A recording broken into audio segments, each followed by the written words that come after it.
Hello, Robert. Um, Hello, George. Welcome to Justine. the question time on not only stone circles, but about ancient structures in general. And I have prepared a series of questions for you concerning your previous episode, because I'm very interested and the audience is also very interested. Who, first question, who built those circles? Were there people or were there aliens? Aliens? I know what the road you're going down on. You've been watching too much Star Wars on Battlestar Galactica. I'm a great fan of Star Wars and Battlestar Galactica, but okay, to Definitely. answer your question. Well, it's most likely people, Mhm, okay? mhm, Not little green men, but people. But I know what you mean.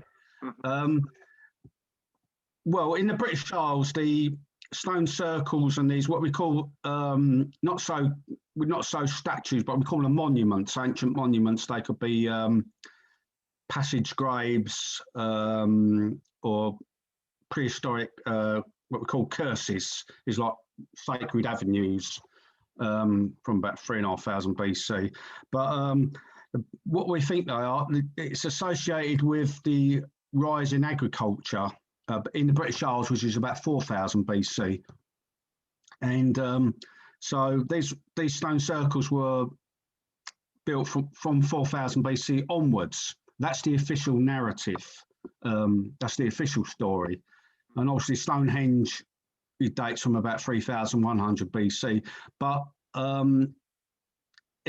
there is some evidence that some of these sites are older and could be built. There is a site called Carramore in Ireland. Yes, I think it's in Donegal, and that's sort of been dated like 4,500 BC. Some evidence suggests maybe as old as 5,000 BC, 5,500. Some evidence, and what that will mean, that particular site could have been built by Mesolithic people. Obviously, that's not just the stone circles. There are circles there, but there are other sacred monuments there. So that means that particular site could have been built by Mesolithic people, which is Mesoth. It means Middle Stone Age, from the Greek word mesos, middle. But obviously, it's built from that time onwards. So I don't think they were built by aliens, but probably there's a book called Chariots of Fire where, and obviously that's probably quite very big in America.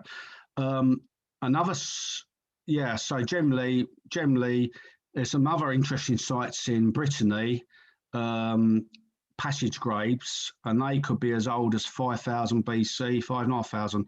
And obviously they could have been built by Mesolithic people, which is hunter-gatherers. So there's dispute about all these things, and obviously it is very interesting. Another site, stone circle site or of a sort over at Tepe in Turkey, southeast Turkey, near a city called Edessa. It's present day Ufra.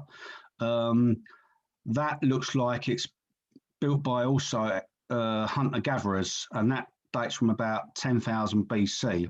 Since only part of the site's been excavated, anything's possible. I mean, it's probably potentially a site which people could have been living maybe in a city there in the Ice Age. I mean, who knows? I mean, anything's possible.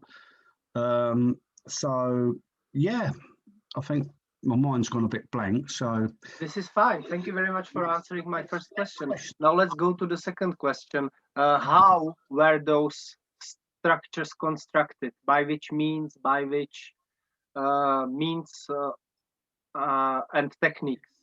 yeah, okay, yeah, that's well, some of these stones are very heavy. Stonehenge, I don't know how they are pretty weight. I mean, some of these stone circles, they think they had something called an A-frame from two wooden beams, wooden big logs, and they had something called an A-frame. It's quite ancient, and they could have done it that way. they don't really know. It's something called archaeological experimental archaeology is the word.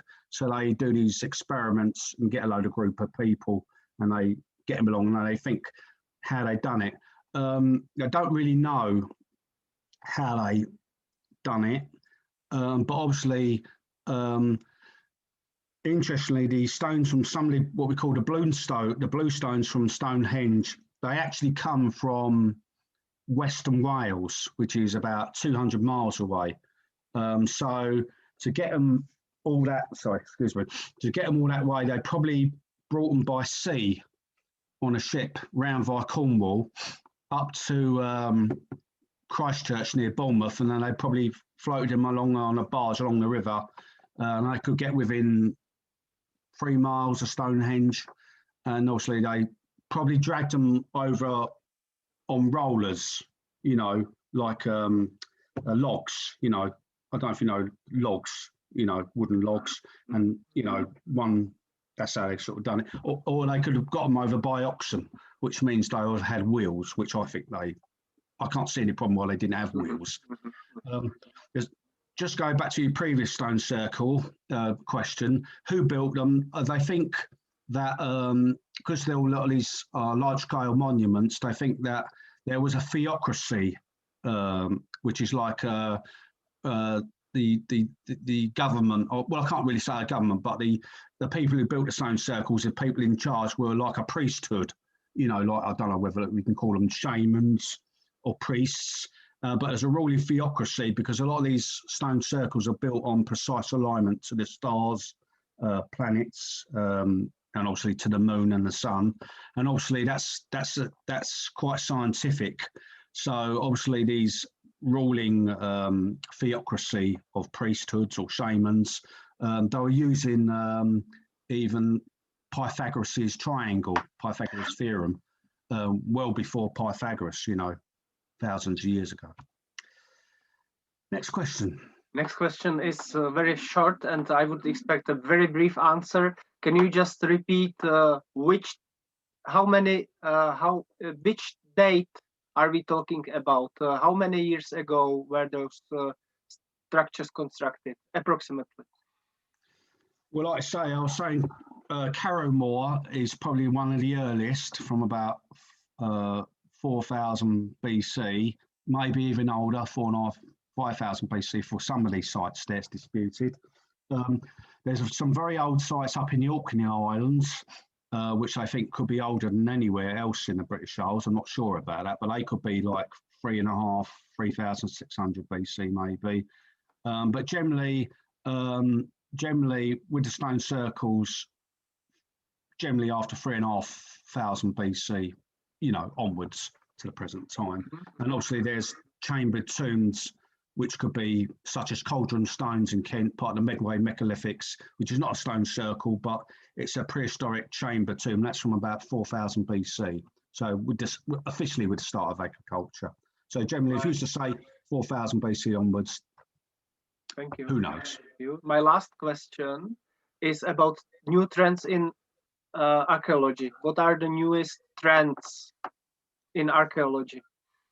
Well, it depends how you define trends. I mean, obviously, archaeology now, there's a lot more, sorry, I've got a bit of a cold.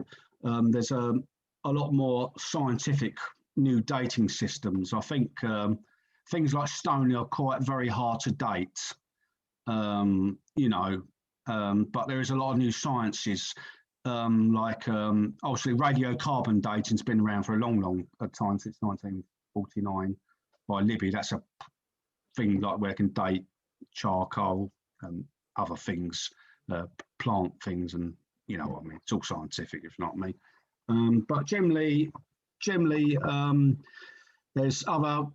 I can't really say. There's something called LiDAR, which is they're using that it's like satellite technology, and they can look over sites and they can see below the ground. I mean, that's been increasingly being used now. I mean, it's been around for some years. So it's probably with archaeology, there's a lot more scientific methods being applied. But at the end of the day, you still got to get your hands dirty. You've got to get in there with your trails. Yes, yes. You still got to do the digging, as it were. Yes, yes. Yeah. Perfect. Yeah. So this was Robert Cronin on stone circles questions. And Robert, can you invite us to the next episode? What will be the next talk about? Well, I hope to do carry on with the stone. Well, to actually get into the stone circles part 2 and part 3 next time. We are looking forward. Thank you very much for this interview. Future time, sometime in the next universe. Thank you. Bye.